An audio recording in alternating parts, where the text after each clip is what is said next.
Okay, I want to give you a little trigger warning.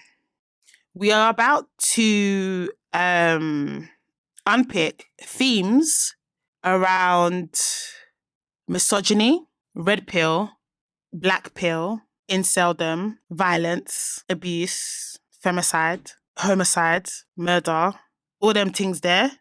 That's where we're about to go to. So if these things are triggering, just the buzzwords I've used, if they are triggering, this is not the episode for you. If you can stomach this conversation, continue to listen. If it triggers you at any point, please just click off. Wagwan peeps, it's Venom, what you saying? Alongside my home slice, Dammy to the Zane. When she and I get together on the poddy, ask anybody, the vibes are insane.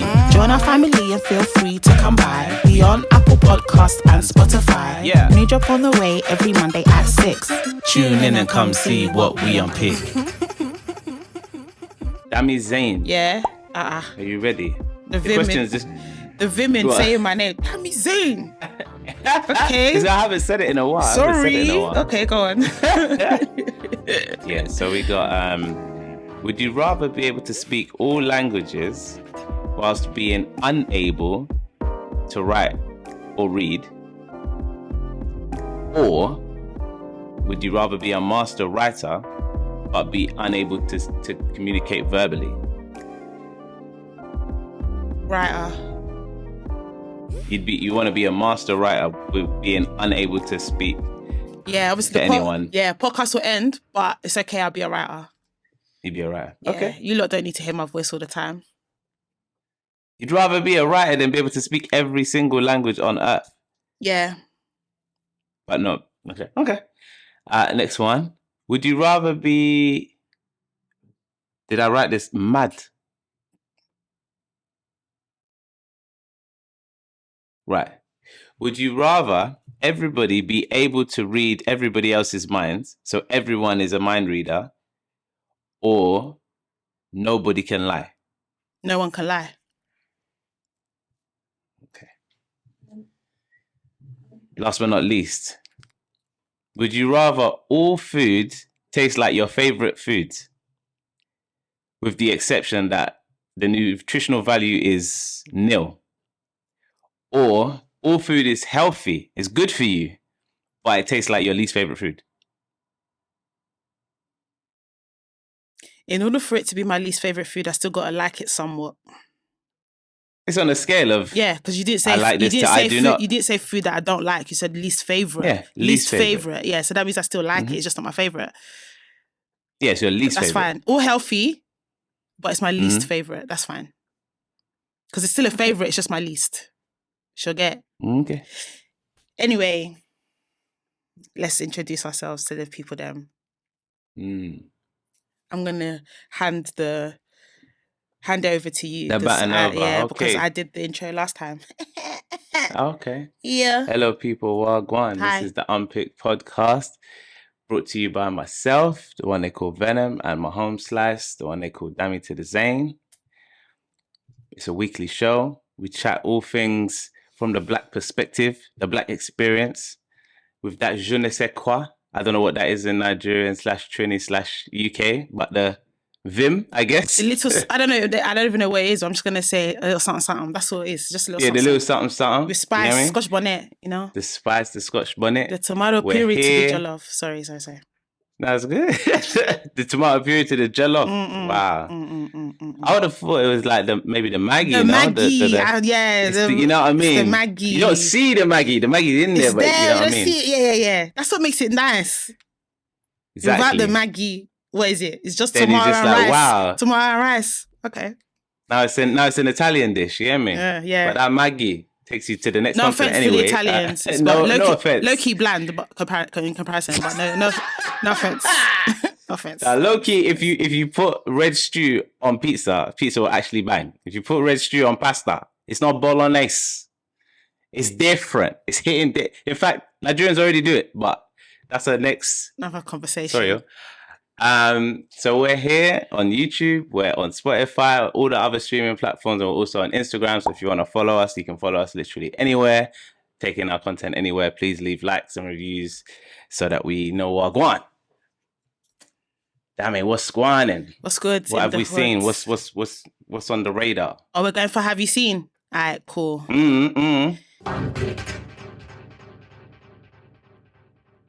What have I seen? I've not seen much. I'm not gonna lie. I've only got 2 things on my list. Go for it, because I'm not gonna lie to you. I've not really seen anything that's like It's been a dead week. banter-worthy. I think recently it's been dead. It's generally. nothing banter worthy. Everything's been too serious. So okay, go on. Right. So this one's a random one, but I'll throw it in there because I did save it. It was that in a few years, there was no specifics. There were doctors' names, but I ain't gonna bother with all that. But in a few years, it will be normal from that point onwards for people to live to at least 120, but realistically to live to 150 and beyond because of stem cell research and stem cell treatment that humans will be able to receive in a few years. However, because we're already grown, they say if you're in your 30s, it's less likely that you'll be able to see those ages unless you're already living a healthy lifestyle. Because it is a damn lie. I'm living to 200. The treatment. It's a damn lie. I'm living to 200. Did you mean? That's what I wanted to say. I wanted to say, like, how do you feel about it? No. Because I'm in my 30s. You're in your 30s. Not because you're in your 30s. Because you haven't been receiving the treatment before your 30s. And God is and you must be living a healthy life at this point. No, you have to be. No, God is in control of my stem cells. So for that reason, do you want to be living to 150 though? And I'm going to be a baddie at the same time as well. Wow.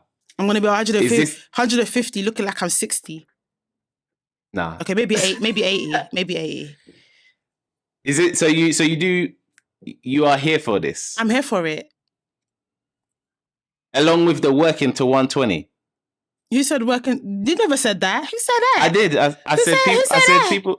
Maybe I hadn't said it yet, but it's part of it. Part of it is people will be expected to work till around about 120. Paying tax till I'm 120.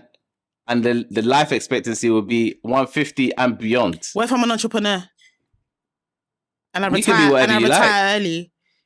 You can be whatever you like. Cool. I think early retirement only works based on, age. You know what I mean? Like, I've got enough gas in the tank for 30 years. So people might retire, but that might be 100 years. You know what I mean? What would have been 30 years for our entrepreneurs? Yeah, because if you retire at 65 and you live to 150, that's damn near 100 years. That's 100 years. And people who are entrepreneurs who retire early, they're talking about 40. So what, you do it up 110 years on investments? I don't think it's going to be realistic. I'm not saying it's not realistic. It's time for me to get a sugar daddy when I'm 65. I think you want a couple because that's lifetimes. Because I'll have one that's already... Well, you need one now? This is the plan. He's got the billions right now. This is the plan. I'll be 65, and I'll be looking for a zaddy who's like 100, then another one that's 110, another one 120, 130, 140, one that is 149, ready to kick bucket, and it will put me on the wheel. And that's me done. So every 10 years you're just getting a new income? No. It's not every 10 years I'm getting a new income. I'm multiple streams of income, different ages, different zaddies. Oh, yeah, but sorry. The way I saw it was they're all putting you on the wheel, so then they die in 10 years. No, I'm not waiting for death. They're going to, they're funding my lifestyle. Do you get it? Right. Yeah. I didn't get to do baby just girl. Remember I didn't get to do baby girl in my youth, innit? Technically, I'll still be young then, technically, if I've reached half of my lifetime. And then I'm getting sugar zaddy. Yeah, I don't know, boy. I don't know how this stem cells will be affecting... Will the age of consent change? No. That's crazy. Highly doubt it. Oh my God, that's a lot of years of sex. I mean, why would it change though? It's a lot of years of sex, depending on when you started. Interesting. But what if you're living till now 150? What, people should stay virgins until they're 35? I think they should think about increasing the age of consent if you're... Till what? No, hit me with it. 30. Nah, that's... What? 25. Even you couldn't say that with chest. Hell no. 25. Ridiculous. 25. Hell no. 25. Ridiculous. That's doable. Ridiculous. 25. I mean, when I tell you, if you Yeah. don't edit this out, the streets were going to be at your neck. What? Obviously, this 25. Obviously, this is banter. 25. 25. I waited till I was 25. Yeah, I didn't die. That's your business. That's your business. Die. Yeah, but the whole world around you wasn't waiting. That's why you didn't problem. die. They should have been. But if the whole world around you was waiting, it would be a very different world. A very different world. You think so? If everyone waited till 25? Yeah. But lived to 150? Yeah. 25 years of your life is nothing when you've got... How many it's not even a quarter of your life. I don't even know the name of the shows. Babies at 16. How many babies at 16 and there's before? Yeah, but underage, underage. Those are flukes. Yeah. Those are the anomalies to society. Those are not the norm. If the norm, was 25, we're talking because we know what life was like when the age of consent was 16. Once all of us have eventually we would have already started having sex. We'll be over 25, so we don't have no business being upset because we're already over that age and we're already getting in. That's mad. Do you understand me? Mad.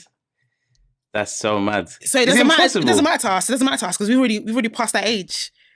It's the ones humming behind. But what do they know? What's 25 years in the grand scheme of things? 25 out of 150 years. Come on now. That's when you're looking at the upper, but that's artificial living anyway. It doesn't change, what your body urges are. Okay, 21.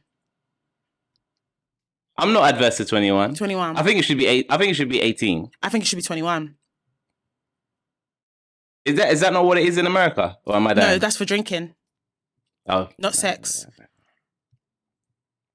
You think it should be 21? 21. 21 for two consenting people to have sex. 21 should be the age of consent. Nah, it's still too early. Too old for me. 21. The reason why I say that is because I feel like I don't even want to get too serious about this, but I feel like below 21, you think you know, but you have no idea. Yeah, but I think if both parties are below 21, I don't think it's bad. If one is older, I understand. My rationale remains the same. Even if both are under 21, you think you know, but you've got no idea. That's what I think. I think that if you're thinking about when you start bringing age gap into it and older people, I think that will happen anyway. That will happen regardless of what the age of consent is. Even if you brought the age up to 35, people will still people will still be messing with young people if that's what they're into. People still do their business, yeah. So it doesn't. But there's nothing in law that makes it a problem now. Whereas I think if it was in law, that if you're over the age of 21 and you want to engage in sex with someone who, because right now if someone's 16, which is the law, and you're 21, it's fine. But I think after that point, if you're older than 21, that's why it should be 21.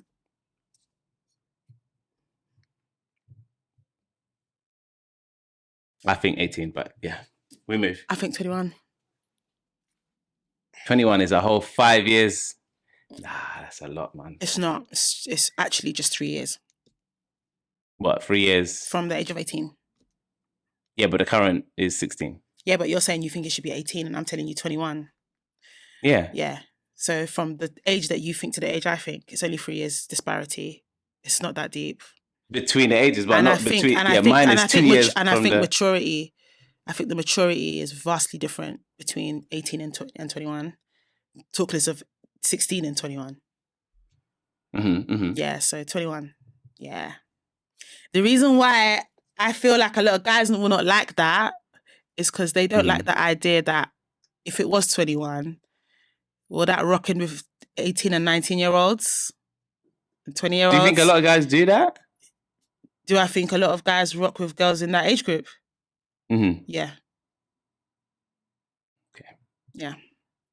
When I was in school, it was you weren't the it girl if you didn't have an older boyfriend that was in his 20s. Big man. Because he was the one that was driving everyone around. He was the one that was taking you lot from one end to another. You believed you were more mature because your man was older and stuff like that. And then you grow up and you look back and you go, damn, I was groomed and I had no idea. Yeah, but And even at the age of, even at the age of 20, no, it's still a thing. It's still a thing. But yeah, 21. Anyway. Okay. Yeah, I've said my plan. I've said what my plan is. You said your time. You planned out your zaddy at 35, at 65, and then sugar granny. And then for the next 100 years to 80 to 100 years, you're just I'm living that life. What is that life? Why ain't that gonna get boring after 100 years of it? No, it's not, because I've got different people that I'm enjoying my life with. Do you get it? And why are you picking these old ass men? Like, you're 65 and you're picking a man that's 100 and... Because women tend to go for older men for money. It's very rare that a younger woman is dating an older man because she actually loves him. She loves him for what she can get from him because he's more likely to have it. Okay. So I'm going to play the same game I never got to when I was young. Do you get what I'm saying? Okay. So that will be my time now. Okay, I'm going to date the older guys because they're more likely to have made it. They're more likely to have the money and they'll be able to give me what I want. The ones around my age, they're fighting to find a way to get out of work until 120. So let me go for older because he's more likely to have the money. He'll be established. Do you get it? Towards the end of his life, he's lived it all. He's not necessarily going to be sexy though, so I don't really care about that. I'll probably still have a guy around my age that I'm actually taking a little bit more seriously. But the older ones, I'll just be, spend your money on me, zaddy. Why not? That's what the younger girls do. So me too, I want a piece of that. Do you know what I'm saying? Okay. Yeah. What would you do? Definitely not that. Of course not. I'm living till, I mean, to be fair, I don't know if I'd want to live to 150. Part of me is like, if I could live forever, would I? And I think I kind of would. But I feel like the lifestyle that we have, just extending your life like that much, haven't been able to like really understand what does that look like. The next one was a really weird one. So, do you know the rapper Nines? Yeah. Did you see any videos about him recently? No? So I think it's either his album launch or a single launch, but he did like some promo in I don't even know the area. It kind of looked like Brick Lane, but it probably wasn't. But he was doing some promo off the back of releasing a single on a Friday. And then the van was driving around, kids were following it, chasing it, and they were like hyping up whatever the single was, and also throwing out. And I saw it and I said, I swear down, that's not weed. But they were throwing weed into the crowd. Okay. Which garnered a lot of polarized attention online because obviously he went to prison not too long ago for drug charges. And essentially his fans are all young, impressionable teenagers. And they're running to support him and they're throwing weed at them, which is an illegal drug. Obviously, everyone's in hysterics. They're getting mad. They're having a great time. They're picking it up. People are planning to smoke it, whatever. But yeah. How you feel? Definitely not good about that. Definitely not good about that. You're basically throwing drugs at kids. Like, imagine if some of them are just fans, and they love the lifestyle, but don't live it. You'd be surprised how many of these youngers smoke nowadays. I'm not surprised. I was young myself, and even though I didn't smoke. Yeah, we were different young. Let's not compare our young to these lots young. These lot are doing things that I didn't even know was possible till I became like a mid to late teenager. These lot are doing it way sooner. So we're looking at them through the lens of this is what I considered childhood to be for me. Not understanding their childhood is not childhood. So No, that's fair. I'm not even really looking at them though. I'm looking at him, the responsible adult, who's only promoting a music career. just because This he's is not like just because he's older in age doesn't mean he's responsible. no, it means he needs to be. Yeah. The responsible adult is not. It's not an accolade I'm giving him. It's a title that he has to. That he has to. I agree fulfill. with that. I agree with that. So him being the responsible adult, throwing drugs at kids or strangers, it's not acceptable. It's not. It's not a responsible thing to do. But it doesn't mean any stretch of the imagination. Yeah, at all. But I'm not expecting him to be responsible. Oh, no. I am expecting him to be responsible based on what you said about what he's supposed to be. Mm-hmm. But me putting my realist hat on, I'm also not expecting him to be responsible because common sense isn't common. And age doesn't automatically mean that you will be responsible. So that's that on that for me. Doesn't he have a team that would have come up with? Oh yeah, I mean it's not. If you see the video, so it's not very organized. So it's not just him, is it? He's got a whole team that would have planned out how they're going to publicize the release of this new music or whatever project he's doing. And that is the idea they came up with. That tells you it's not just him. It's a whole production team. I thought it was acceptable. Not one person, not even someone from their legal team maybe, would have been like, I don't know if this is acceptable. Like, if you're going to throw anything out, throw out condoms. Do you know what I mean? Maybe even vapes, even though they're just as bad as each other. Because vapes are legal. Even though I'd have been like, that's not. You've got ideal. a whole team. You mean to tell me none of them could have seen the problems within this? If none of them could see it, what's my own to be talking at this point? This is where the world is going. But I think that's the issue, is that I think a lot of people just not ignore it, but leave it because, I look at it like, I think I work with young people, so I'm like, that potentially could be any young person that I can come across, and I'm doing the work that I know I'm doing, trying to make sure they're safe, giving them a space, etc., etc. And then they go outside and their favorite rapper is throwing drugs at them. Yeah, bestie, let me not lie to you. There's very little people that be about what they're talking about. And unless everybody is going to be about it, it's not going to change. It's unfortunate. But a lot of people that would have had outroar when they heard about it or saw it, how many of them are really going to do something about it? I mean, what is there to do? People are creative enough. I'm sure there's things that could be done if people actually said, you know what, we're tired as a collective of having online outrage about these things. Let's get together and do something about it. Let's get together and start thinking about how we can make a change. No one wants to do that. Everybody wants to tweet, repost, complain, talk on podcasts, including us. You see, that's how I feel about it. That's how I feel about a lot of things. But I think you're more aware of the online discourse of certain things. 100%. An ex-user. Not even. Whereas I'm not privy to the conversation so much. The online conversation. I think not even just Twitter, across socials.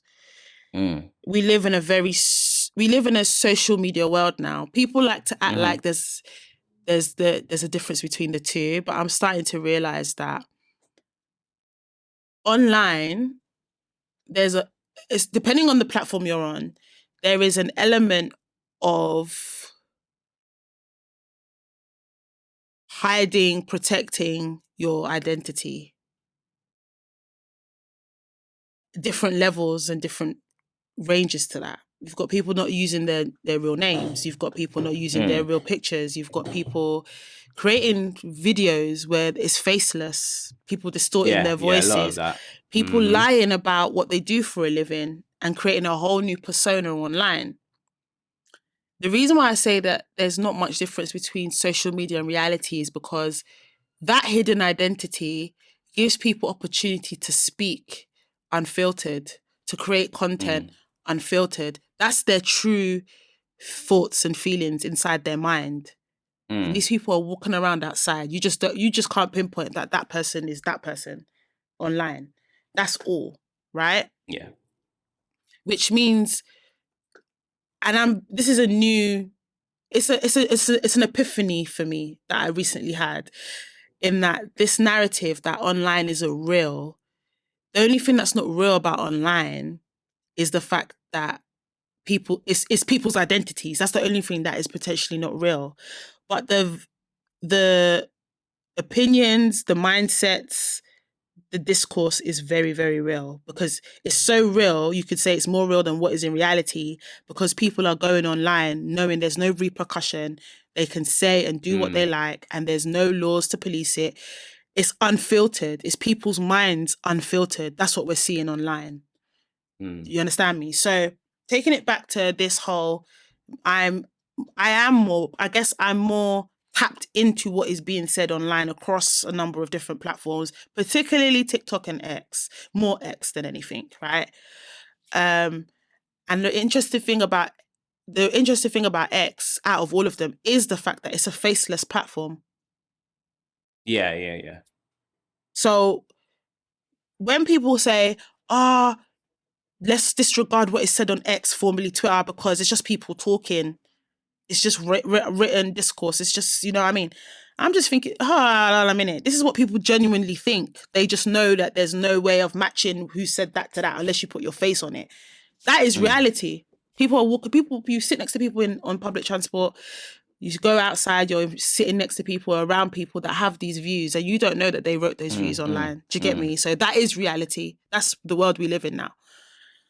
So with that being said, people are having these conversations, but what are they really doing about it other than speaking their true thoughts online? So if you're going to have these thoughts, if you're going to have this discourse, if you're not going to be about it, as in lift it Take off, action, and then what is the point of this conversation, please? That's my view. You know what I'm saying? And of course, I'm whipping my own back, because me too. I sometimes get involved in certain conversations, but in my real day to day, what am I doing to? What is my legacy? To like further that narrative, exactly. Other than my podcasts, but again, you could just argue that that's just talking. Damn, what is that really doing? Do you know what I mean? Yeah, it's unfortunate, but yeah, I think, you know, it's very easy to have outrage for nines, but people need to remember that it's not just the individual that you see. It's not just the person that's fronting the brand. There's a whole team behind that brand, and all of them probably sat around a room, had countless meetings and conversations about this. They would have had to reach out to distributors, think about how they're going to package it. Do you know what I mean? Like, so much planning goes into it.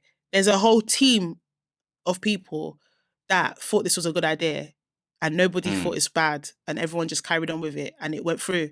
Do you know how many ideas don't even manage to materialize because somebody somewhere said, I don't know. Nobody did that. So it's just a shame, but that's what it is, isn't it? That's the reality. Okay, I want to give you a lot of trigger warning. We are about to unpick themes around misogyny. Let me start light. That's probably the lightest. Red pill, black pill, inceldom, violence, abuse, femicide,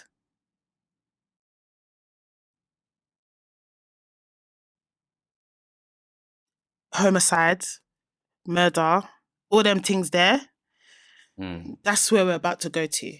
So, if these things are triggering, just the buzzwords I've used, if they are triggering, this is not the episode for you. It's just not the episode for you. There's no way around it. You've got to this point of the episode. If you want to click off. Yeah, thank you very much. Thank you for tuning in. And we'll see you next week with hopefully something a lot lighter. If you can stomach this conversation, continue to listen. If it triggers you at any point, please just click off, because we don't want to be that podcast that's ruining someone's day, mood, whatever, because of a topic that we're discussing. We made a decision to talk about it, but we've had time to digest it, what we're going to talk about, in order for us to have this conversation. So I'm giving you the opportunity to decide to do that. You may want to click off entirely. You may want to listen to a little bit, pause, come back, whatever. It's up to you. But just so you know, this is what we're going to talk about.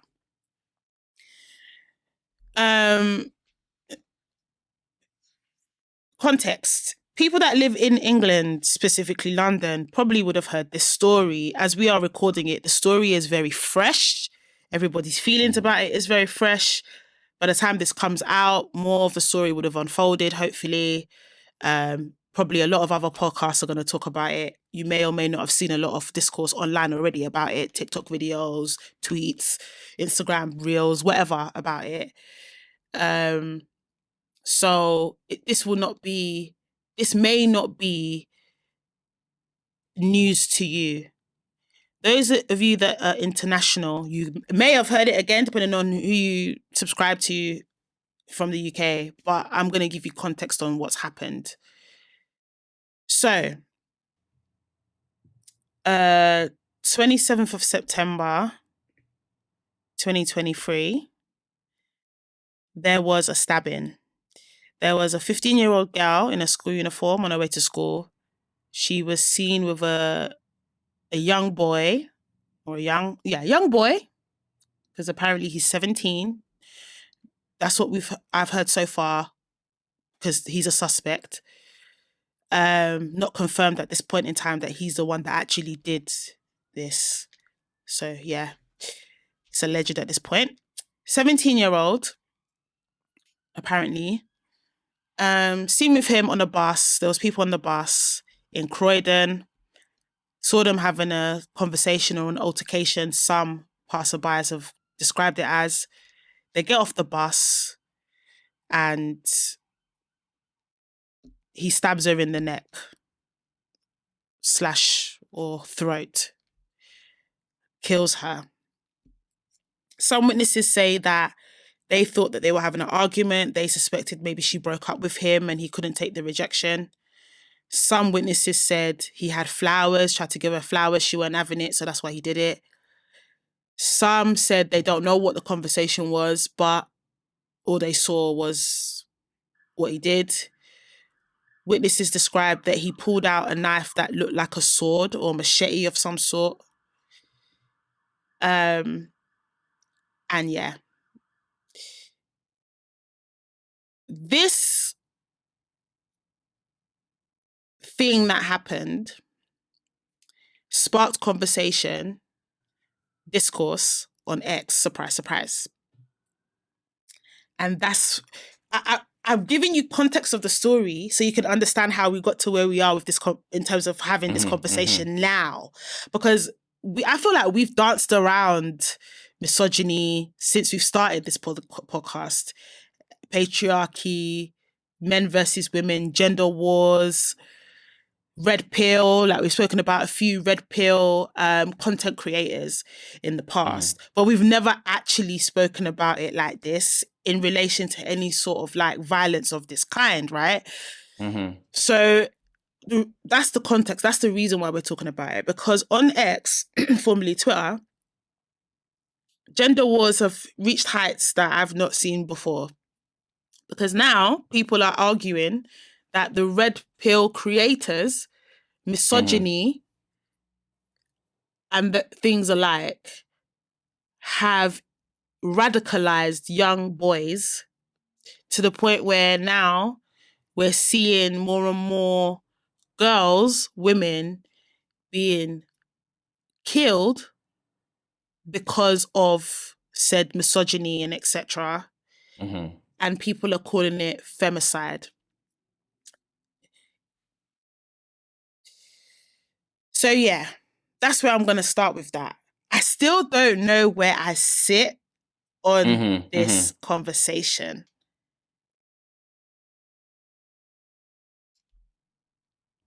Yeah, should I jump in? Please. Okay. It's a lot. No, it is a lot. So first of all, I guess we'll say condolences to the family of the young lady involved, Yeah. because obviously they have lost someone dear to them. Yeah. And we're obviously not sure of all the details, so we can't even speak on that yet. That's not common knowledge yet. Mm. But for some reason, yeah, this incident has then evolved into a conversation online about the effects of, let's say, Andrew Tate on young men and their mentality and their behavior towards women. Mm. I don't particularly feel like that is the correct direction that this should have gone in, because as polarizing as Andrew Tate is, I don't think I've ever heard him say anything that alluded to being violent, physically violent towards women, even though there's things that clearly state where he's like, making the most out of using them basically to gain wealth and abusing power over them and stuff. But I think this conversation is very typical of society, and it kind of, when you get older, you see this thing pan out many times in many different ways, is what I'm going to describe it as. Because I remember when a game that I play still to this day, although it's not been renewed very recently, COD Grand or Theft GTA? Auto. Oh yeah, I thought so. No, yeah, GTA, yeah, I know GTA. where you're going. Yeah. And before GTA, they made, the same company made a game called Manhunt, right? Yeah.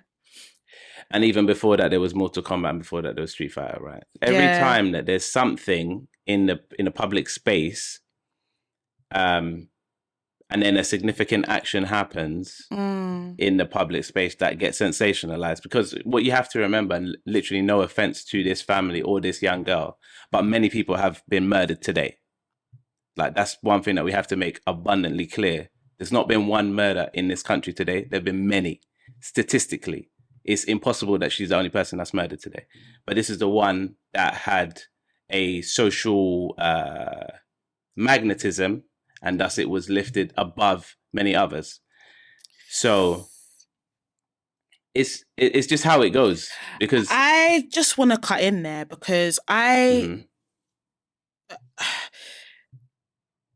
agree in part with what you're saying, but there's certain things that I feel like that I don't agree with. Let me just call a spade, right? Let me make the full point then, I guess, before Okay, you... go for it, because there's Yeah. the reason why I interjected there is because there's things you're saying. I don't want to lose it. No, I get it. If anything, I'll say right now, just because, let me say the full thing so you can, you know what I mean? So when there was this game called Manhunt, in the game, you went and killed people in a variety of different ways.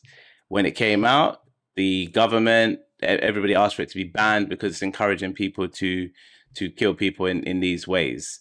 Same thing as Street Fighter. A little boy threw a match at his brother, trying to do like a move that is very common in the game. His brother burnt to death. They obviously blame the game because it was the influencing factor. But the point that I'm making is the same thing as GTA, is these games come along as a reflection of society, not the other way around.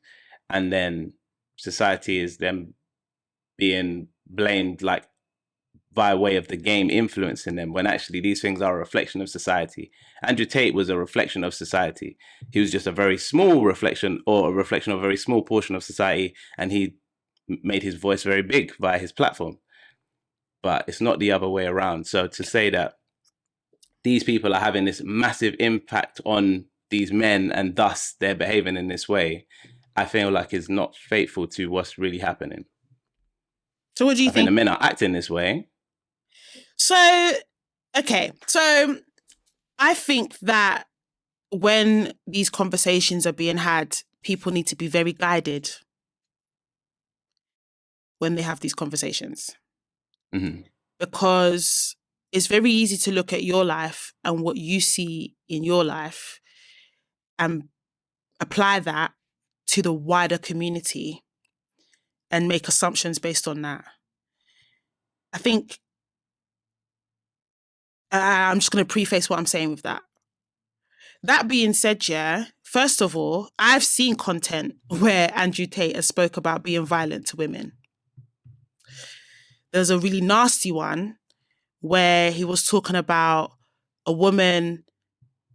It started off talking about pretty much like BDSM in the bedroom, like a woman saying, like, challenging men around being dominant in the bedroom and that she can hack it or whatever, and she can do whatever. And it very quickly in that clip, he started talking about, well, I don't even need to get my penis out. How about I don't use my penis? How about I just beat you up? How about that?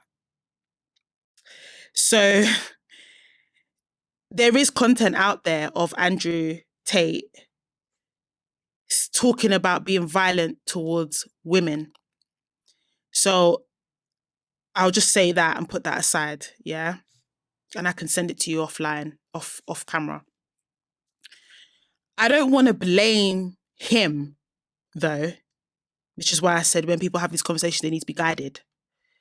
I don't want to say it's Andrew Tate himself. I think it's important that people understand the words that they use in terms of, like, people use buzzwords without actually understanding the true meaning behind the buzzwords, right? So when this thing happened, the first thing people were saying was, this is what misogyny has led to. This is what red pill content has led to. Yeah, red pill content has led to incel-dom. And I'm like, okay. People need to like, I get it. It's heartbreaking. It's outrageous. What happened is going to lead to people feeling some type of way and therefore saying things because they feel some type of way. It's emotive, right? Mm-hmm.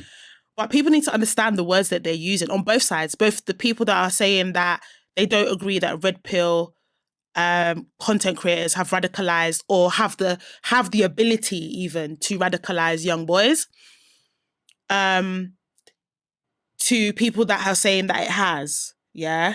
Mm-hmm. And what you said about, so I've spoken about Andrew Tate talking about being violent. He's spoken about it. In the case, he's currently in jail waiting to be, what's the word?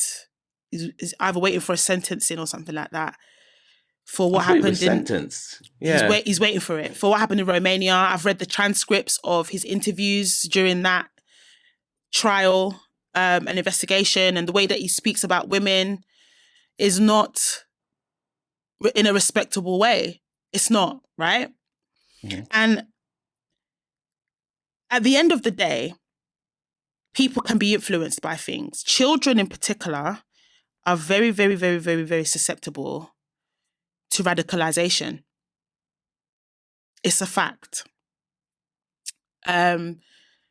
So as much as I hear that these things can be a reflection of society, I think it cannot be ignored or it cannot be denied that there are a population of people that can be influenced by these things, that it can go the other way around. So, for example, speaking about the games, right? And you use an example of that boy that threw a match at... Okay, obviously that's an isolated incident. But there's been studies about children playing violent games and how that's impacted or influenced how they see violence. It's desensitized them. Mm-hmm. There's been studies about men who watch porn and how that has desensitized them to violence and things like rape culture and stuff like that. There's so many studies about it that now they've even banned, in some universities, they've even banned people from studying it because the evidence is so big towards the argument that it's like, there's no point in studying this anymore. Like, we know that this is a fact. Do you get what I'm saying? It's kind of like we spoke about recently hip hop music and how music has influenced young people in how they dress and how they sexualize themselves and violence and like the whole thing. So these are all examples of how these things can influence people to behave a different type of way or to see the world in a different type of way. So I say all of that to say that, yeah, Andrew Tate may be a just using your, because you said Andrew Tate, that's the only reason why I'm mentioning him, may be a reflection of society as it is today, but there are people who are gonna look to Andrew Tate because they don't have a certain figure in their life or their predicament is a certain way, and so they are influenced by him. That's how you become radicalized. It works the same way with women who fall into the radical feminist movement. Men are trash thing. They may not have experienced it themselves, but they look to certain figureheads online or they see certain things and they're able to kind of relate in some type of way to what they see. And all of a sudden, that's all they see. And then that's what they genuinely, inherently believe because that's what they've seen, right? It's very possible that that's happening with men, or not men, boys. This is about boys. We're talking about a 17-year-old. This is not a man. This is a boy. Over the last few months, I have seen more content in relation to young boys in terms of like people, you know, when like content creators go on the road and they go and talk to like people, I've seen more and more content where they're going to young boys and they're asking them questions about girls. And the stuff that's coming out of these boys' mouth is scary. Now, you need to remember that internet is accessible to everybody. So if we're seeing it, what do you think they're seeing? And we're old enough to, some of us, because there's grown men that fall into this, that grown women that can be radicalized. I'm not saying that adults can't be radicalized, but we should have the mental capacity to be able to decipher what is rational and what is irrational. But some of these young people can't do that, innit? So I guess I sit on the line of, I don't want to scaremonger. I don't want to blame one content creator. I don't want to use buzzwords and add to this outrage because it is an emotional time right now for those of us that have just heard about this story. But I can see why that argument is being made. And I do think that content creators can influence young people to the point where they actually start to believe what they see online and then they base their lifestyle and their life decisions on that. For this particular case though, just separate point, that's my response to you. But in terms of this case, yeah, at this moment in time, there is no evidence or information. No, there's not enough information for me to conclude that this is a femicide act. And therefore blame misogyny, red pill, black pill, whatever, inceldom, whatever, right? I do want to clarify some definitions because you know me and words, yeah? So I actually went and did especially black pill, because I ain't never heard that one too. Oh, yeah. Yeah, I did my research on it. So I'll start off with femicide because people are calling it femicide, right? Femicide is the crime of killing a woman or a girl because she is a female. So that's the sole reason. They're a girl. It's because she's a girl. That's why we're doing it, right? So it's gender-based violence. And they say that typically or more frequently it's carried out by a domestic partner, right? So going back to this particular case, based on what we know, we don't know the motive behind the murder. Because that's what it is. Can't call it manslaughter based on how it's defined in law. So it's definitely a murder, but we don't know the mens rea, the intent behind it. We don't know it. So I can't call it a femicide as we are recording today, right now. People are implying that because of what they're hearing from the bystanders that were there at the time, in that they thought that they were a couple, that she rejected him, whether that is breakup or rejected the flowers or whatever sort of rejection, and his reaction to the rejection was to pull out a sword-like weapon and stab her in the throat. People have made an assumption based on what they've heard from bystanders that it's femicide. And I think, yeah, so for me right now, as we are recording today, I have to make that clear. I can't say that it's femicide because based on the definition of it and based on what we know about the case. So that's that, right? Then misogyny, again, another word people like to throw around, but misogyny is actually hatred or prejudice against women, typically exhibited by men, so a woman can be misogynist. It's generally accepted that misogyny is a consequence of patriarchy, and the term may be applied to certain individuals as well as larger systems, societies or cultures. So basically, it's just hatred against women. It's like the race version, but for women, right? Cool, fine. Cool. Red pill. Red pill came from the Matrix. So you know the concept of the red pill and blue pill. Red pill is the idea of understanding that you live outside of the world. You see outside of the box. So you see the world for what it really is. Blue pill is what would have happened if, was it Neo, that if he didn't decide to take the red pill and then, he would have just go back to everything. He would have just stayed in this realm and not been able to see the true realities of life. That's where red pill, blue pill came from originally. In the space of gender relationships, red pill is believing concepts like male oppression and female hypergamy, yeah. So basically it's just the idea that men. So yeah, Andrew Tate is actually the perfect red pill content creator, to be honest, on paper. It's the whole idea that men need to step out of reality and understand what their role truly is. So, you know, Andrew Tate talks a lot about men being told to be more emotional, express your feelings, blah, blah, blah. And he talks about, no, that's not what men are supposed to do. Society's trying to make you something that you're not meant to be.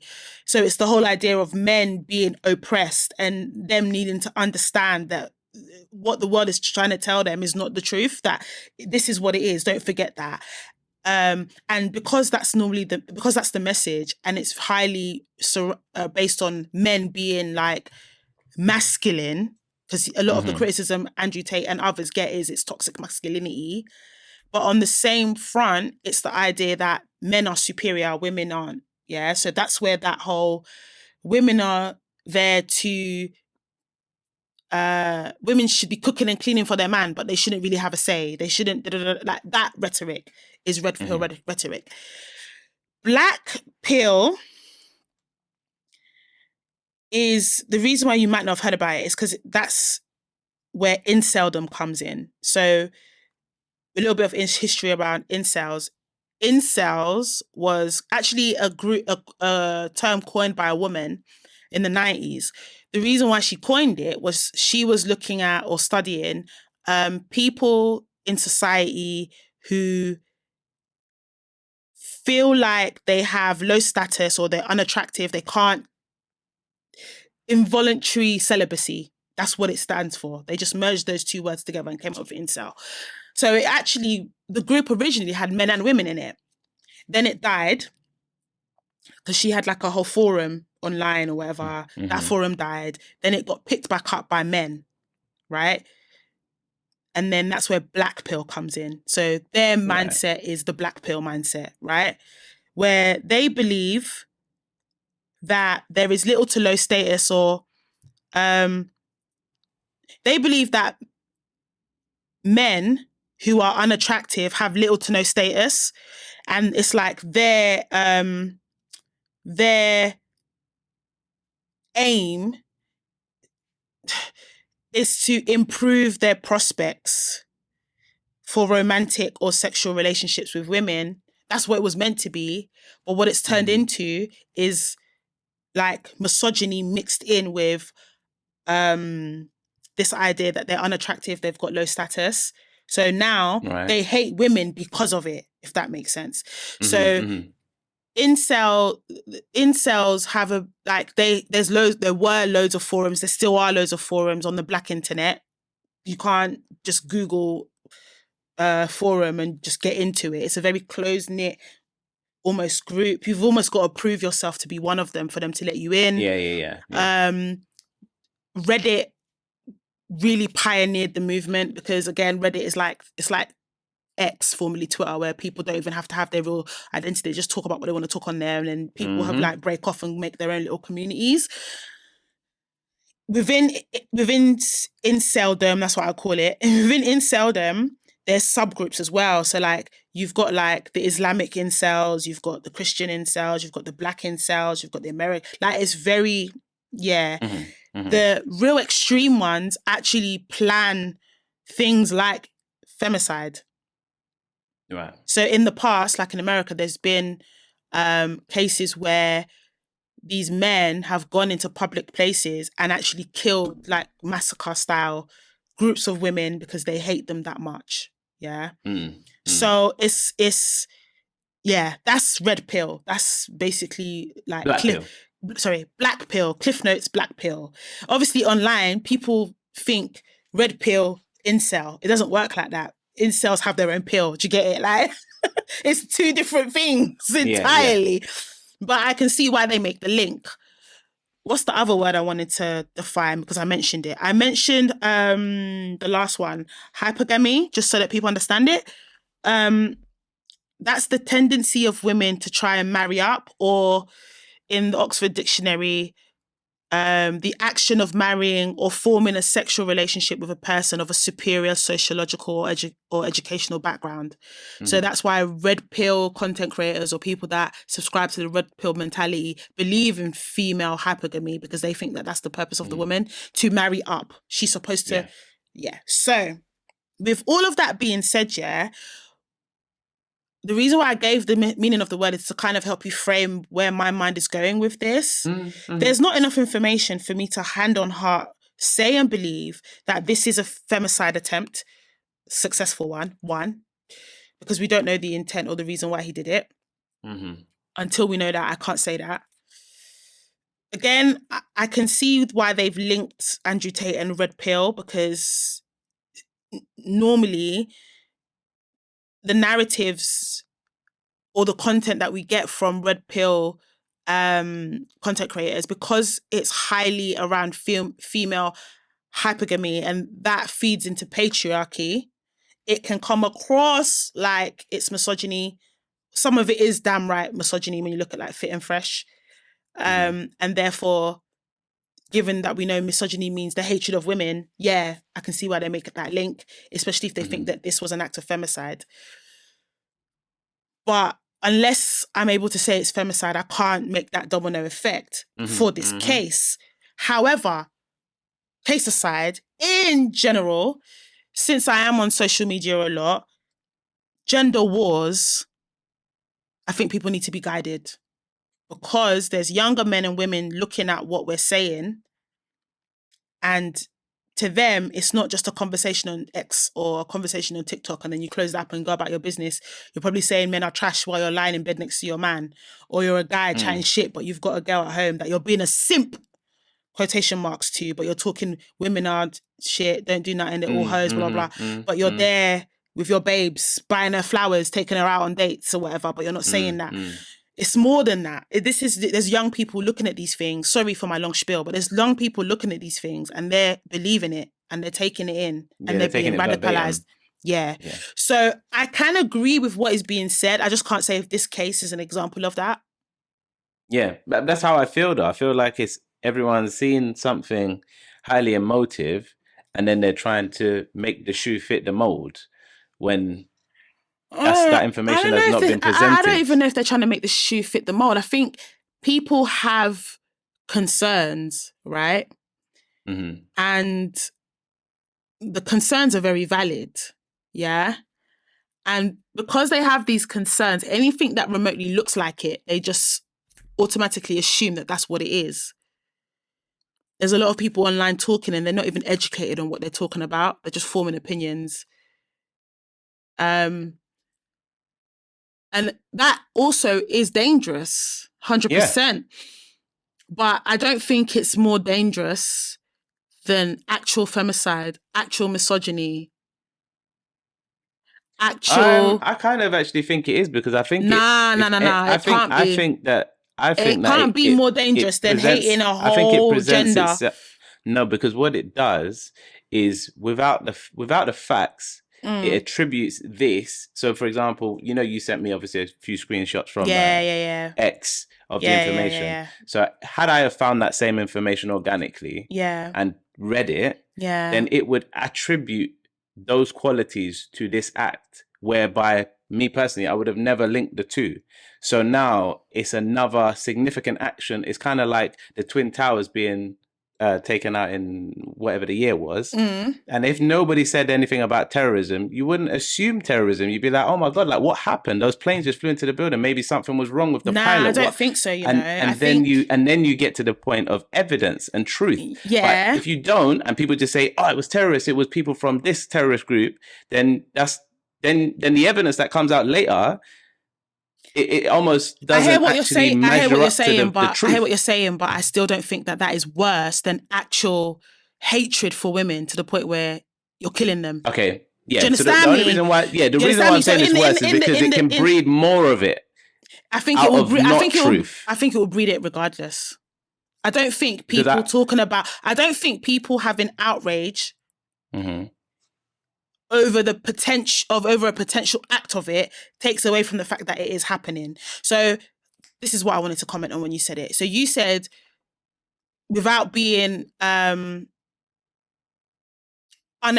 to the family that have lost a 15-year-old child, that other people were killed today. In the UK,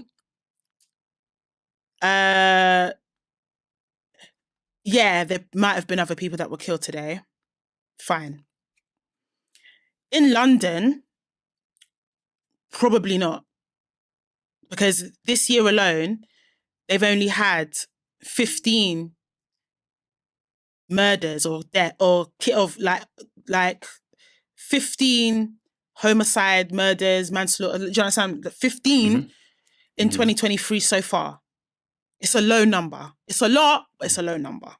So in order to make that generalization, that's not the only person that was killed today in London or whatever, I think it's almost like we've become, I was talking about this with my boy briefly earlier, it's like we've become desensitized. Like, oh yeah, it happens because we see it so much. We're like, oh yeah, it happens every day. It happens all the time. That's not true. That's not true. It's not true. So I think people don't get murdered every day. In the world, yeah, but not in London. If there's only been 15 so far. In the UK, there's only been 15 murders. In London, there's only been 15. Okay. Yeah. So to make that generalization, in the UK, in the world, that's a fact. People are born every day. But people are not killed, not a big number every day in London, let alone the UK. Last year, I think there was something like, I did the research, there was like 400 and something killings last year. In 2022, that means just a little bit over like 1 point something murders a day, killings a day, since there's 365 days in a year. So it's and that's in the UK, across the UK, right? So when you actually look at the numbers for real, you can't say other people were killed today. You can't really say that. Do you get it? So I understand why when people see stories like this, especially when you're aware of that, and you don't just make sweeping comments like that. When you're aware of things like that, you get to realize that, I can see why people are talking about this story and why this story is causing a lot of No, not outrage. really. Because if you scoot back to the point you was making about the statistics, and I said, other people were killed today, not to be desensitive to the family. Yeah. Obviously, a comment. Realistically, that comment just means that a lot of people die, and you said that last year 400 and something people you passed. said a lot of people so die. The point is, a lot of people die. You didn't say that though. You said a lot of people get killed. Just to correct you. So that happened today. Yeah. So what happened yesterday? We don't know. What happened the day before? Yeah, yesterday people weren't stabbed yesterday. Which is the point. Yeah, which is the point. That is the point. If I say people What die is every your day, or point? if I said more people, other people died today, Yeah. that is the point. Is there's a reason why this particular person and this particular narrative has been lifted up to the point where we are talking about it, as Are you opposed trying to say, whoever died yesterday because and the day you before and haven't the day before clarified and the the day points, you before. haven't clarified the point that you're making to me, if I'm going to be honest. Like, the reason why that statement you made triggered me, I'm not going to lie. The reason why it triggered me is because, and I've said already, it's almost like it's like a desensitized comment to make, in that you didn't say other people have died today. That's a fact. Like I said, people are born every minute. People probably No, die I said other every people are minute. murdered today, probably. Yeah. You said other people have been killed or murdered today. Either way, whether it's murdered or killed, it doesn't change the fact that that is not true. In London today, It's not true. It's not true. You don't know that no one else has been murdered today. You don't know that. I don't know that, and you don't know that. I can actually say that because another body hasn't been found or whatever. Yeah, you're right. But at the end of the day, we've still only had 15. Where are we now? We're in September of 2023. Only 15 Yeah, but you're people. talking about London. Let me land in it, because I let you land, yeah? Only 15 people in London have been killed so far, right? From January to September in London, only 15 people have been killed. So, and that is a fact as of the day, in terms of as of right now, yeah? Yeah. So, that being said, I think it's very insensitive to say that person isn't the only person that has been killed today, because as far as we are aware, only 15 in the whole of this year so far have been killed, including this one in London. In London. And we don't know the stats. We don't know. I didn't even research the stats for how many people have been killed in the whole of the UK so far this year, right? But so I just used last year's one, right? And last year's one was like around 300 or 400 people, right? Given there's 365 days in a year, if we were going to spread that across the year, that's one point evenly, something that's people. One person point someone, a day. Yeah. A day, right. So that being said, my logic is it's plausible that this person was the only person that has been reported that we know has been killed today, right? Yeah. So the point of saying someone, there's other people, that is a fact that other people have been murdered today. We don't know. But what we do know is one person was killed today. Let's just focus on the one person that was killed today. So what I'm trying to say is I get the point you're making, but I think it's very insensitive to make. That's why I tried to cut you off when you made it at the time. And that's why I said people need to be guided in the way that they say it. I'm saying it as your friend. I'm not saying no, that. I hear you. I hear you. You need to be very careful. And when it comes to talking about women as well, like I've said this to you before, off camera as well, to be fair, that I get it as a man, you're going to talk about it from a man's perspective. You're always going to support your bros. You're always going to support your guys, whatever. But some of the things that women experience is very real. And to you, it might seem like it's not that deep. I don't see it that often. So girls are just talking until there's evidence. I don't want to believe it. But some women experience these things in microaggressions or in smaller ways every single day. And then you hear a bigger version of it. Of course, they're going to be scared and they're going to speak from emotion when this is their lived experience. You get it? So I feel like people need to be guided. Like when for me personally, when I hear about men, like when I hear conversations around men, the increase of Black men committing suicide, for example, I don't try and minimalize that by making it sound like, other people kill themselves every day. Girls kill themselves every day. Do you get it? Because I understand that for Black men, that is a sensitive topic. So I have to be guided in the way that I speak about it. Do you get what I'm saying? So I'm just saying to you that, and to anyone else listening to this, when it comes to talking about certain topics, about certain demographics, you have to be guided in the way that you say what you say. And you have to think about, you have to be sensitive. You have to be.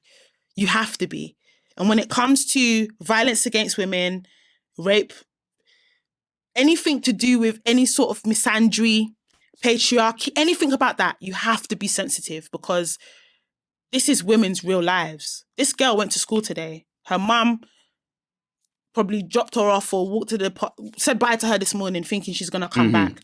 This young little girl had had a altercation maybe, or a conversation with a guy that she may or may not know, and she's not here anymore. Mm-hmm. And so I don't think it's a far reach for other women to hear of that and be reminded of little microaggressions or situations where men have been misogynistic, violent, threatening. Do you know what I mean? Towards them. Yeah, and have these yeah. emotional feelings. And I think to say that, to kind of like make it seem like they shouldn't is unfair, you know? Make it seem like they shouldn't do that. Because by you saying it's more dangerous, because I said I don't think it's more dangerous than misogyny itself, and you said, nah, you can argue that it is. That statement in of itself as well, Venom, to be honest with you, some women could hear that and be triggered by that. No, are you trying to say that our safety, I'm aware that people can be triggered by what I say. Is not more dangerous than, do you get what I mean? Like the fact that, like, do you know what I'm saying? Like, are you trying to say that is not more? But it's twofold. It's twofold. Do you know what I'm saying? So that's why I said be guided in it. Like, just be careful about the way that you speak about these things, because it's very easy for you to contribute to how women feel. In terms of as a guy, it's very easy for you to contribute to how women feel about how they are treated and how they are seen by men. If we hear things like that from men, do you get it? Yeah. Yeah. So, sorry, but that's why when you said what you said, I was like, I have to address it, because I wouldn't be your friend if I didn't say to you that be careful in it, because what you're saying, it could be interpreted like this. And that's what I'm here for. I'm here for the conversation, because if someone not even necessarily misinterprets me, but takes a hold of one aspect, we still need to talk about it, because the fact remains that the conversations that I've seen online via X, via the screenshots, are very much about this misogynistic or that discourse where that evidence has not been shown. It's literally the altercations between a guy and a girl, and it's mainly the differences between who has instigated the violence that has obviously led to death is the guy. So then everything's just been washed under this umbrella, but we don't even know the ins and outs of what happened. I agree with you there. That is very dangerous, because I think it could, whilst it's murder is murder. Yeah, it is. Whilst it is, I think the conversations that are being had can be making this situation far worse than what the reality could be. Very trivial and just as bad, but the actual truth of it could be so trivial and just childish. I agree to an extent. I think that the only people that this can be, and I'll be very honest, the only people that this can be very, very, very, very harmful to isn't the men that are probably already radicalized, isn't the boys that are already radicalized, isn't the women that every day live in fear. Yeah. Right? Isn't the girls that every day live in fear. It's the family of that girl. I think it's two people. It's the family of that girl and the in-betweeners, who are, in my opinion, the in-betweeners is who I'm referring to as the boys on the edge. And maybe even the in-betweeners as the girls on the edge of feeling that to reject people in that way also. No. Do you know why? I don't agree with the girls? Because I think women, we're taught from young to be scared. At the back of every girl's mind is sexual assault and violence. That's one thing I need men to understand. That we know that there's always a risk. It's the reason why when girls go out, they let other people know where they're going and who they're going to be with.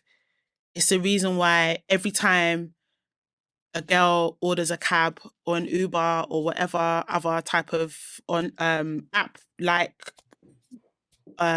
cabin service, they have to do extra checks to make sure that this person is who they are. It's the reason why they got to let people know, for just using Uber, for example, the car registration of whatever and stuff like that. It's the reason why when girls start talking to guys, they are mindful of where they go, what they do, what they drink, how they dress, what they say. It's the reason why when women go out and they come home late at night, they don't use It's little things like not being able to wear both of your AirPods in because you need to be aware of your surroundings. Mm-hmm. Things like that. There's certain considerations that women have to make every single day that men don't have to make. And that is the fact of life. So maybe it affects not just the family, but the guys that are not sure where they sit on this. But for women, it's very clear because it's always been like that. I went out on bank holiday weekend. I think I told you, right? I went out on bank holiday weekend with my girls. I was in the line to get into the club and this guy slipped his hand up my skirt. Casually. Like it's nothing. To him, I'm just another girl that he can do that to. To me, this is the reality of being a woman. It can happen sometimes. Do you get what I'm saying? I'm talking about it very chill, but at the time I was very shaken because I was like, I can't believe it. I'm in my phase and I'm still having to deal with this type of thing. Or after the event, I was thinking, should I have worn that outfit? And I'm so grateful that I have the male friends that I have that were like, don't be ridiculous. Because they were able to reinforce my faith in men at the time, in that not all men think that is acceptable and not all men are going to blame the girl for what she experienced, yeah? So I think it's so important. I've spoken about this before in one of our previous episodes where I said men don't truly understand. They look at things from a patriarchal mindset. And I think it's not your fault. It's because you just don't live a woman's life, innit? So you don't know what we're dealing with day to day. You only know what we tell you. You don't know it from a lived experience like that. But that's why these conversations that people like us have are so important, because you need to hear it. And you can't hear it and be like, oh, it's scaremongering. Oh, it's the minority. No. It happens a lot more regularly than you think. It happens way more regularly in various degrees to the majority of women that we know, whether they want to tell you about it or not. From unsolicited dick pics to men thinking that because they bought you a drink in a club that you're going to go home with him, to going on a date with someone and they thinking that because you went on a date with them, that's giving consent, to actually being in a relationship with someone and them thinking because you've had sex once that means you can have, that you're consenting to having sex with them at whatever will, to, do you know what I mean? Like it's so, there's so many things, yeah, that happen to women in just the realm of sexual assault that's happened to most women that they don't even like talk about on a day-to-day or express. So when we have conversations about women being victims of these things and you hear men saying, yeah, till there's evidence, yeah, you can't just blame more guys, and conversations like that, it can be insensitive because a lot of women, more women than you would think, have been a victim of some sort of sexual assault, sexual abuse. Same thing with aggression in terms of domestic violence. So whether that is being in a relationship from being in a relationship to a narcissist, where you're dealing with psychological and mental abuse, to all the way being a punching bag. The spectrum is so wide, but so many women can probably recount, more women than you think can recount an experience they've had that is on that spectrum. So again, when women talk about it online and men try to reduce it, minimalize it, talk about evidence and all this other stuff, other than the fact that a woman has been a victim of this injustice, women's response to that is, why are you trying to talk about everything but the problem? And that's why I said, when, you know, that whole comment you made about, people having this outrage on something without even knowing if this is the case for this case is worse than the wider topic that people are talking about, is that is more dangerous. That mindset in of itself is dangerous, is what I'm trying to get at here, because it just reinforces the idea that women already have and that they're not important and that men don't care about them. And that's where the cycle, and that's where the cycle is. So I think that I have already said, based on definitions, I work on definitions. I like to make sure I know what I'm talking about. It's just a thing about me. I can't say right now, today, as we're recording, only God knows what's going to resurface by the time we put this out. But right now, as we're recording right now, I can't say that this is an act of femicide. I can't say that, right? Mm-hmm. But I can say that I do agree, in general, putting this case aside, that some young boys are being radicalized. We know that the incel community is there. There's previous cases already, both in the UK and other countries, of femicide. There's a whole organization that brings awareness about femicide and talks, and yearly they bring out the stats for how much femicide cases there were in the UK, for example, and stuff like that. So it's a thing. And it's growing. Based on the data, there's way more cases of femicide happening more recently in the last few years than they've ever been before, and stuff like that. So it's an issue that people should be made aware of. Do you understand? It's a topic that people have every right to talk about. I just don't know if that's the case for this case. That's what I'm saying. Yeah.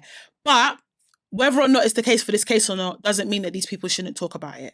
Because I think they should talk about it, but they should not be talking about it off the back of this. Because they can talk about it. They can talk about it whenever. What I'm saying is, but what I'm saying is, it causes attribution. It causes this to be attributed as a femicide case for now to those who read. Yeah, for now. My issue with that is people who are on the fence, i.e., some young boy who's like teetering on becoming an incel, sees this and it becomes inspirational. To them, that's like, oh shit, one of the man then went and did it. He went and did that girl. Whereas if it wasn't attributed, then that line of thought might not have happened. And there's plenty of other cases where they could be inspired, is what I'm saying. Yeah, but the point I'm saying is that's the point for today. And that inspiration affects people from today. Yeah, so if they got inspired tomorrow, then that could have saved someone's life for today. If it's not femicide, I mean, at the time we're recording this is evening time, unless whilst we were recording, another person decided to copy and do it. I think that what you're saying is equally scaremongering as the people that are trying to say that this case is an example of femicide. It's not equally scaremongering. It is. No, Hold on. Let me rationalize my reason for saying that.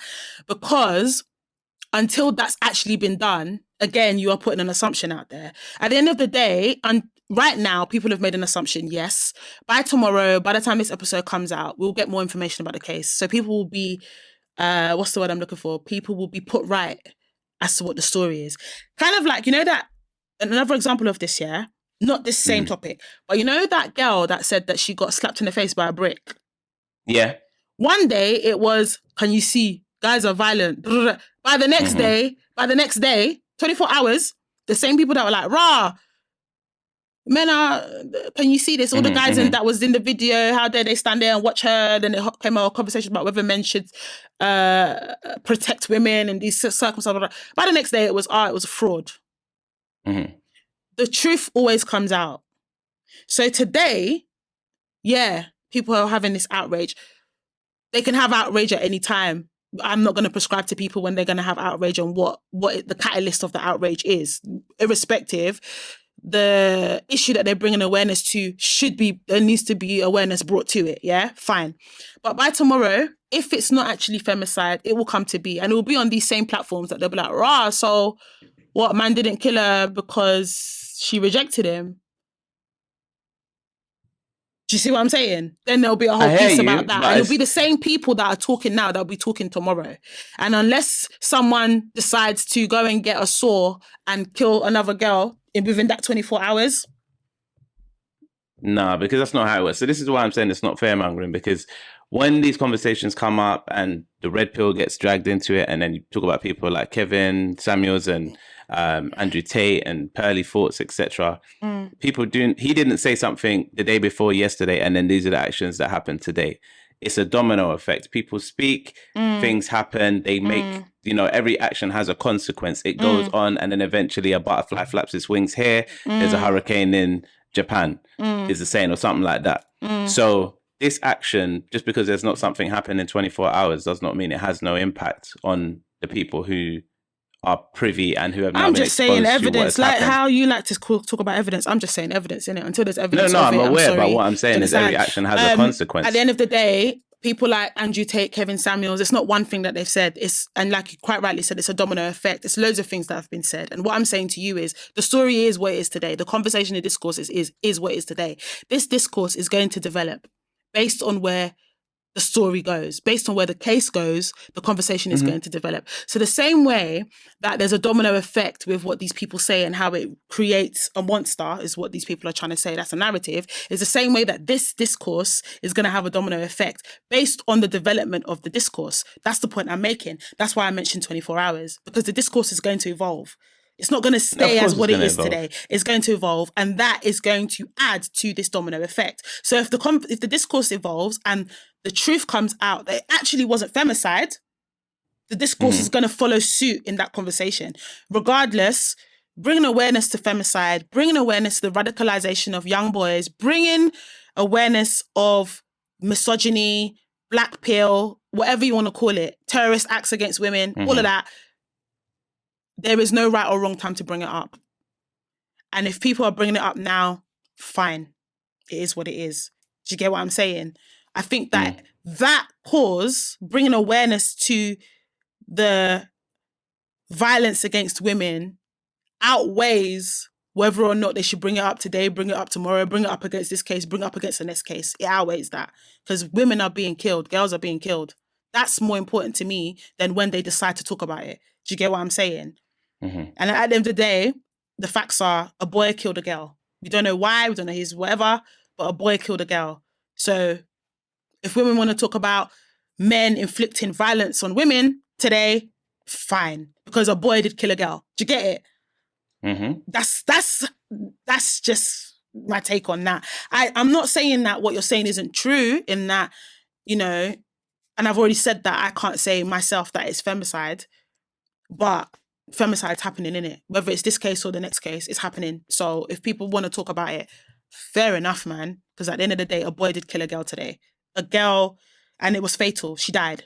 So now we've had a violent act committed against a girl by a boy, and she died. So if people want to be outraged about violence against women and women being killed by men who may or may not be misogynists, go ahead, sis. I get why you're having that conversation. I might not contribute to it online, but I get why you're having that conversation. I don't talk about these things online because I just don't want to say the wrong thing that's going to get dragged up later on. Do you know what it is? That's actually not even why I don't talk about them online. I don't talk about them online because it literally does nothing. Yeah. That's that speaks to what I was saying before already about people talking and doing nothing. But just for the listeners, I wanna read some of the tweets that I sent Venom. And I'm gonna say, accolades to the boys today. There are some men who want to focus on the wrong thing. That's what the girlies will say, and I agree. Rather than focusing on the problem, which is violence against women, they want to focus on everything but that. Yeah, there's men that do that. You can call them misogynists if you want to. I'm not even going to blame you because I don't know how you can't not focus on that, to be honest. Right now, that's the most important thing. But a lot more men are talking about the problem at hand and are saying what they are agreeing with women that have been talking about this for a long time. And I'm very impressed by that. So some of the tweets from the guys are, the murder of this little girl in Croydon is heavy on my mind. We have a huge problem with how we're raising boys to men in our society. Women have been saying this for years, and each time one of them dies at the hands of a man, we have an uproar only to go backwards soon after. I will put them on the screen so that the people that said them can get their accolades, right? Then there was another guy said, this Croydon murder is absolutely sickening and it sounds like it was femicide as well.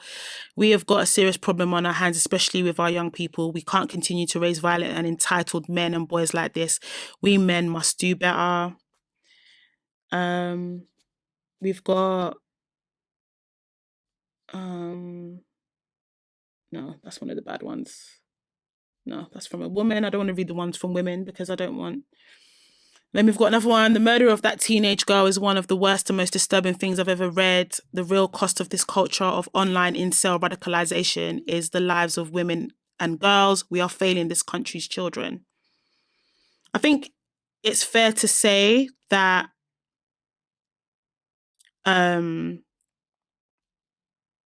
people are waking up to the fact that women are victims of these things. I just feel like we need to take it a step further and do more. Do you know what I mean? And it's quite interesting that some people are hitting the nail on the head that it's incel. Might be inceldom if it is femicide. Some of them are more talking about like adults doing better for the children and like raising them right. I saw a mixture. Because the internet raising our kids, I feel like that's a pandemic of its own.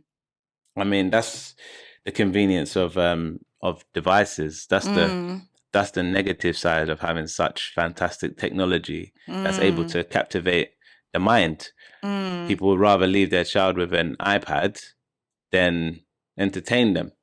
You know, I had to sit around tables filled with adults and listen to adult conversations because there was not kiddies programs on TV when I was growing up. Now kiddies are literally left to their own devices and they find whatever they are interested in. But again, this to me is like, I think some of the conversations, they get passed on to these higher themes, but the reality is that we have incredibly violent young men regardless of their feelings about women.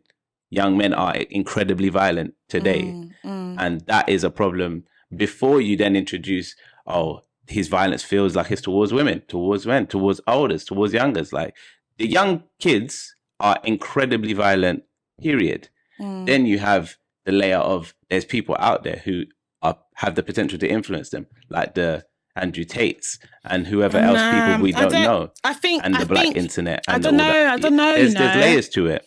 There's 100% there's layers to it. But again, I don't want to move away from the topic at hand, which is the violence against women. Yeah. So at the end of the day, there's violence against women. And it's one of the types of violence. Yeah, that's right. But the fact of the matter is, today, more and more girls are being killed at the hands of men. That's a fact. I get it. Young people are violent, whatever. Some of them you can say that they were violent anyway. Some of them you can say that they've been socialized to be violent based on what they see in the world, whether that is online, on TV, the music they listen to, whatever. There was actually, first of all, there's another podcast I just want to, that I listened to a while back. Because I listened to the Receipts podcast and they spoke about incels a while ago. And Tolly T mentioned one of the girls, her name's Tolly T. She mentioned this podcast called Incels. And I actually went and listened to it off the back of it. And it that's where I learned a lot about these buzzwords and stuff. That's why I learned what is it incels speaking to incels, or is it just about incels? It's a mixture of both, actually. So this girl was contacted by an incel who wanted to share their perspective, because they get a lot of bad press in it. Like, you hate another demographic, they're gonna get bad press. So the premise of it was to kind of like a deep dive into their mind and their world and everything. Yeah. So it really, So I would say if you're really interested in this type of thing, and I guess women tend to be interested in stuff like true crime, so I'm not surprised that girls are, listening to this type of stuff. But I was very interested to hear, like, I wanted to know, like, what is the problem? Like, what is it? Why don't you like girls? Like, what is the problem? Like, so I listened to it. So if you want to know a bit more about the incel world and how men are actually being radicalized, because the incel that reached out to this journalist, so to speak, actually admitted that he was radicalized. And he said that he was an incel before he even knew what incel was, but it wasn't until he knew what it was that he realized he was radicalized. And he spoke about how he was radicalized and how he got into these spaces. And I think maybe that's why, maybe because I've listened to that way back, that I've kind of got that in my mind when I'm talking about this. Yeah. The topic at hand is women being victims of aggression by men and hate crimes by men. I don't want to move away from that. I don't want to talk about other men men on men crime. That's not the topic for today. We can handle that another day. Yeah. Mm-hmm, mm-hmm. But young boys are being radicalized. Young boys are being influenced, whether that is by red pill creators, their PlayStation, the music they listen to, Mm-hmm, mm-hmm. the what they read, what they see. That's the only thing I can't speak on is what they read. I literally don't know. I don't know what they read, but I'm just saying, innit? Like, if they're on Reddit and they're reading what's on Reddit and they fall into the wrong hole and they go down that hole,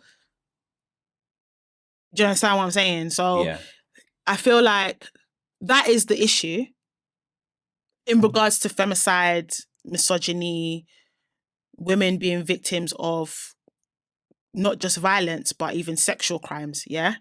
It's all there. Porn is the reason why porn has been heavily linked to sex crimes sexual deviance against women. So, it's there, it's happening. We've identified it. People have had outrage about it. Now, what do we do for our youth to reduce it, to make it better? And it's really sad because in my research of this a while back, there's teachers that have reported that they've seen boys in school showing tendencies of hatred towards young girls in school, and they don't take it seriously. And I think this might be another reason why people have held on to this story, because it's a girl in school uniform, a boy in school uniform. So it's like, see, teachers are like, because I didn't screenshot all the tweets I saw today, but there was tweets from like teachers that were like, but we've reported this. We've been talking about this. No one's saying anything. It's taken for a 15-year-old girl to get killed by another schoolboy for people to be like, oh my God, there's violence against young girls. We need to do more for the girls, right? So something needs to be done. I don't know what it's going to be, but I'm glad that the conversation is happening. And I hope it's not another conversation that is here today and next week we're on to the next, because that's what happens. That's the bit that irritates me. So, yeah. I don't know. I wouldn't doubt it. I wouldn't doubt it only because, unfortunately, the information broke and not all the information was present. So for that reason is why I feel like it will kind of be here today, gone tomorrow, because I think as more comes out, it may not fit the narrative possibly. And if it doesn't fit the narrative, then it will just... What narrative?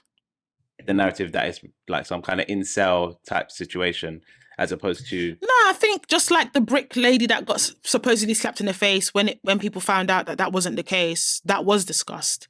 But it doesn't. No, I'm not saying it wasn't discussed, but what I'm saying is a lot less people will probably know that the lady with the brick face was actually lying. No. Because it was definitely reported on them main blogs, boy. Just like I feel this will be reported on their main blogs. And the people that pioneer these sort of conversations, like for example, like Kelechi Okafor and stuff like that, who are relentless with reporting on these type of things, yeah. The people that are outraged will follow the story. Yeah, of course. Yeah. Of so, course. but how many people are genuinely outraged? I think saying that if it doesn't fit the narrative, it will be forgotten. Even just saying that there's a narrative is kind of like, oh my gosh, it's almost like saying that there's a agenda, and there isn't an agenda. The facts is the facts, innit? Like femicide is very real. It will be spoken about. It will be it wasn't femicide, cool, but femicide is still an issue. So guys, do you know what I'm saying? That's what it will probably be. Just like Brick Lady, people are like, okay, cool, she's a fraudster, but women are still being attacked. That doesn't change. It wasn't her. Yeah, I know. I think the problem is, I think the problem is from the male perspective is that makes the conversation lose more and more weight when you have a woman present you with an issue and then the issue's not what it's been presented as. Yeah, I can see that. And then the story carries on and you're like, yeah, but that wasn't even the truth. Yeah. And the problem is it needs to hold weight amongst men. It does need to hold weight amongst men. And I feel like, but you know what, saying that, yeah, I feel like the men that care will still understand that this story may not be it, but it doesn't take away from Of course. And they'll continue to write tweets. Yeah, but I think don't you think that's sad though? Because you know Yeah, what? that's Yeah, it. That would be the beginning and end of it. It's just a tweet. I feel like the same way that I went away and went and read the facts, Mm-hmm. like went and looked at data, I went to find out, okay, this is an issue. I want to know more about this issue. How many women have been killed off the back of femicide in the last year? Mm-hmm. How many murders have we had that's similar to this? How many domestic violence cases do we have in it? Because I am passionate about women's safety. Do you get what I'm saying? More men need to be passionate about women's safety. And But the if they thing were, is, I don't know. if they were, yeah, the story isn't it potentially, but there's plenty more examples where it was, and I, that's yeah. that doesn't negate I don't from think. that. Yeah, that doesn't negate from it. I think So I think people what don't. does I just being think people. passionate actually look like? No, people don't Like care. knowing all the No, data. Yeah. no, people don't care enough. Because for you to tell me that this one story is enough for people to be like, yeah, but here's another example of it not being true, means tells me you don't care enough.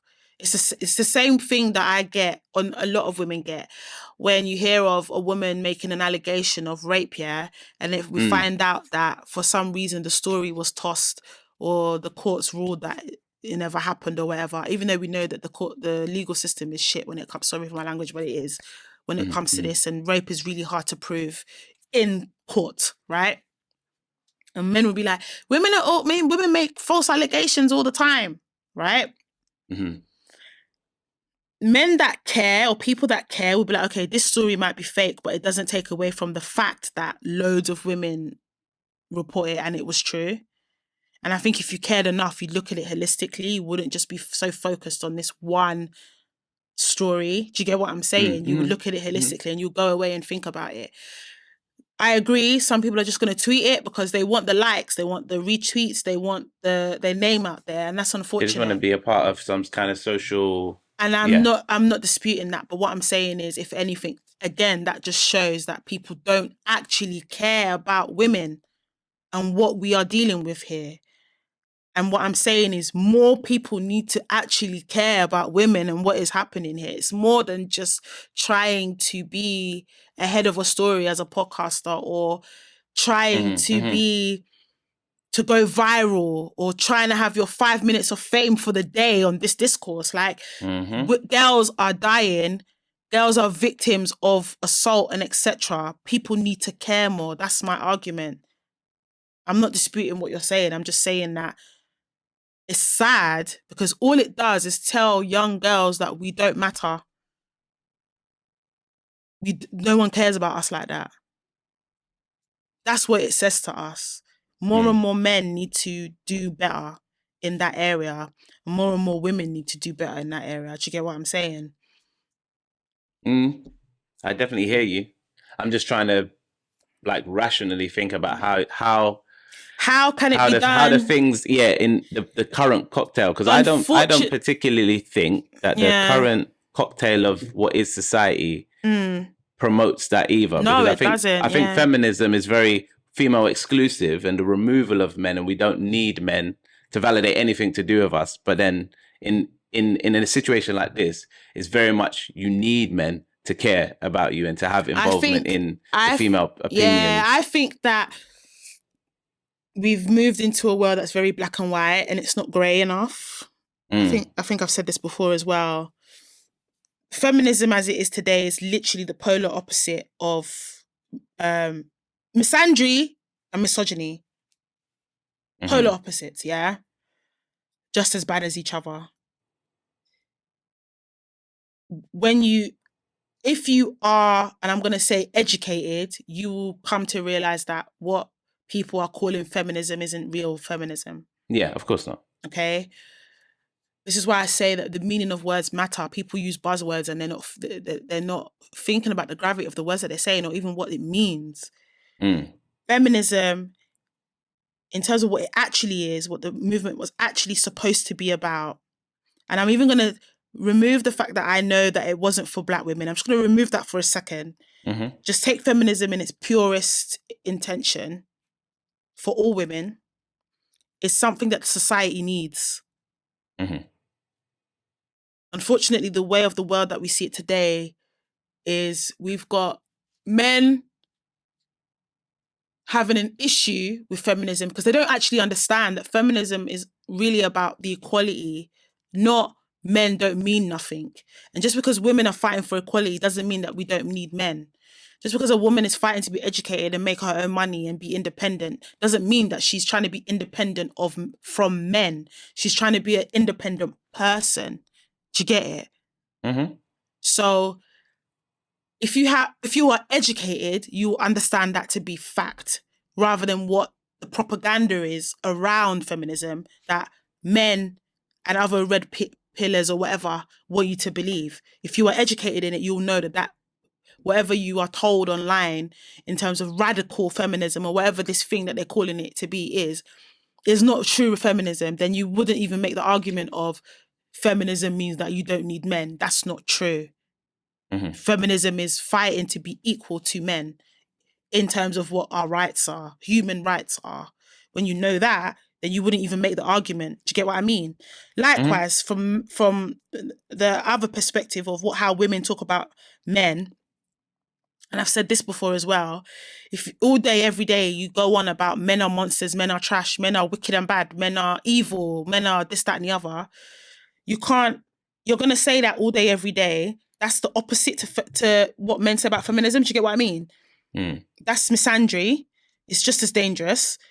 You can't then be upset if the men view your views of that as extreme and, do you know what I mean? And try and defend themselves. So we've got a society now where it's so far left or far right. There's no people in the middle that are able to look at it and go, a little bit of that makes sense, a little bit of that makes sense, and look at it holistically and look at it from a realistic perspective. That's the problem. So I agree. As society is today, I don't think it's possible for this to be, it's not going to change anytime soon. Now I'm going to put on my rose-tinted glasses or whatever. Mm-hmm. You know me and my ideal world. In an ideal world, people would be educated and be guided when they talk about these things. And people will actually care and see it as more than just, I'm trying to go viral because I want to make money off of social media. Mm-hmm. And people will care enough to go and educate themselves and have actual constructive conversation about it. And take the step further to go, okay, we've had the conversation all day. Now, let's use our creativity to make the world a better place. We're not there yet as a society. We may never get there. Who knows? Maybe not in our lifetime. Sure, we'll never get there. I'm shouting out Cozy Chats again, yeah? 14th of October, yeah? Your girl, your home slice, Dami Zayn will be a panelist on the show, okay? We're going to be, the topic is about the game. If the game has changed, that's the title, yeah? Has the game changed? Off the back of the film Boomerang. So, yeah, I'm going to link it all in the description on all social platforms. On the screen right now, you can see the promo codes. Dami's got a promo code. Can you believe it? Dami's got a promo code, for the ticket.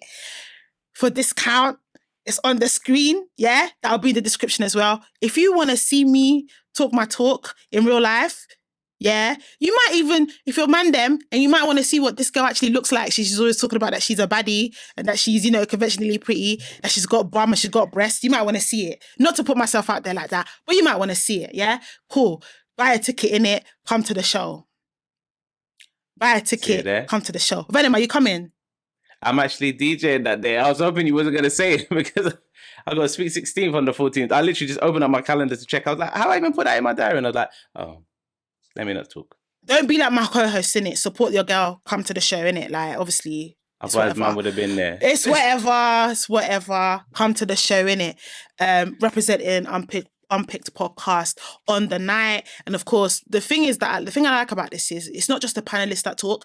They it's a conversation between the audience and the panelists. So you might have some things you want to get off your chest that you might want to somehow fit into the conversation at hand that you might want to throw at me. Bring it on, innit? I'm ready for you. I You ain't might have beef scared. with her from another episode that you just... Where she said something wild, didn't it? And you might be like, this is my opportunity to say something to her. She's like, she's here in the flesh. I don't care. You lot talking about boomerang. Get the discount. Back in. Get the discount. Come to the show, innit? Come to the show. So yeah, I'm going to shout them out until the event is over. But no, really and truthfully, I really do think that this platform is a good one. It's one that I wish that I thought of myself, to be honest. And it's kind of in line with some of the things that Venom and I are looking to do when we do have our live show. So I guess it'll be good practice for me, but do come through, yeah?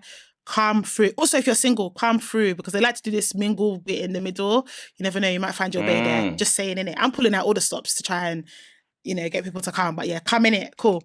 Let me close up since you started. Thank you guys for tuning in this week. If you are new to the show, please, please, please. If you're new to the show and you enjoyed, yeah, you didn't get triggered, yeah, subscribe, like, leave a comment. Let us know what your thoughts and feelings are about what was discussed today.